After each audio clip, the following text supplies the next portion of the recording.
दोस्तों, आज बहुत सुंदर ले बनी खिलौना की तरह सब सुनब जा। अच्छा लगे तो लाइक शेयर जरूर करब जा। आ कमेंट में बताइए जा हमारा खिलौना गीत कैसा लगा। ऐसे तो नाना दे पर गीत है।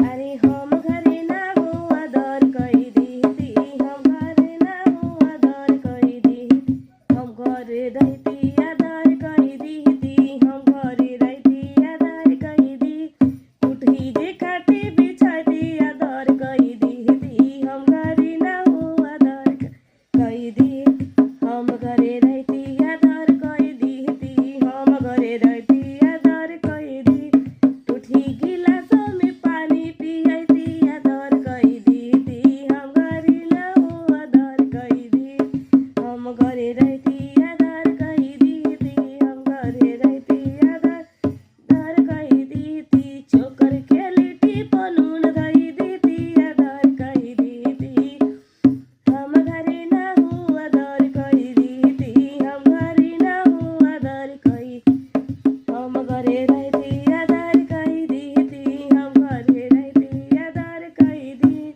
अरे बोर अरे